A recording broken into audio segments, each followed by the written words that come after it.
thank you for the opportunity to be in conversation. As I was sitting here thinking about one of the reasons that you come to international conferences is to hear new ideas and to be acquainted with them. And so it's very, very helpful. Let me just give you a perspective of what it's like in the United States right now and a reflection on how I think it has an impact on Asia. There is an awakening right now in the United States. The election of Tom Reed and the other members of Congress that came in November's election were a signal that the United States public wants to go in a different direction. Wants to go in a different direction as it relates to spending, wants to go in a different direction as it relates to really trying to build the long-term prosperity of the United States. I agree completely with you that there are two things historically that we've always counted on the United States people. One is a strong military power, and that's not really in jeopardy today. But it's also been, as a foundation, a strong economic power. And I would argue that over a period of time, that has been a force for good in the world on balance. I completely agree with that, and I think that's largely borne out. The fact that U.S. policymakers are now recognizing the nature of debt as a burden is significant. And here's how significant. Admiral Mullen, the chairman of the Joint Chiefs of Staff, said that in his view, the single largest security threat to the United States is our long-term debt. Now, what happens? As a result of that general awareness, a whole group of new members of Congress have come in to try and turn things around. And there is a brightness to that. There's an opportunity to that.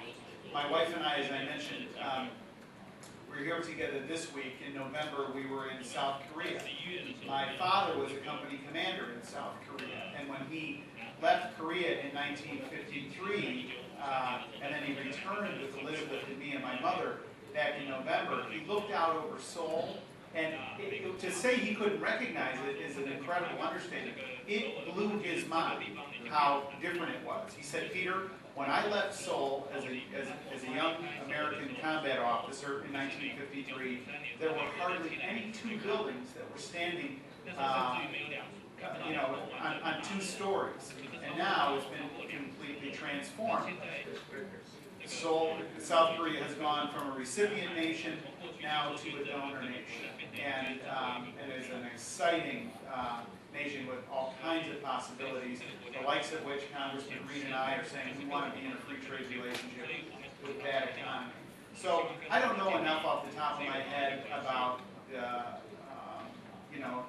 Asian Bank proposal that you said, and I imagine those are serious things that should be seriously considered, and I will do my best to study. But what I do know is there is an attitude that's changing in the United States that is reflecting on the fiscal reality of what the United States is dealing with.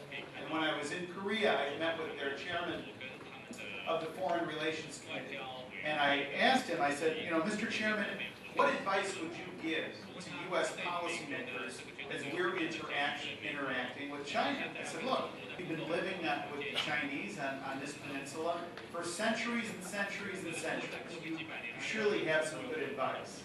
And he paused, he looked at me, and with no sense of irony in his voice at all, he said, well, Congressman, the first thing I'd stop doing, I would stop borrowing their money. That's for sure.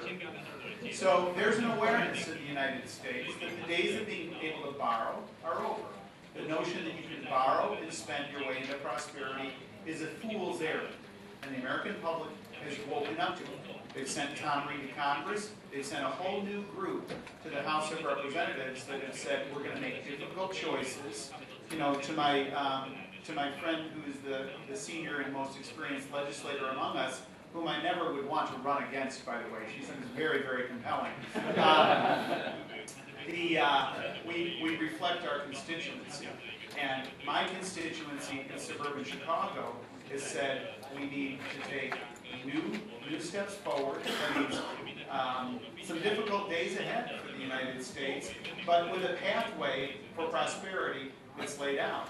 But the whole notion of just being able to borrow and borrow and borrow, those days are gone. And my sense that the political activity and the level of activity that you're seeing in the United States right now, there's a brightness to that. And the brightness is a recognition of the economic reality.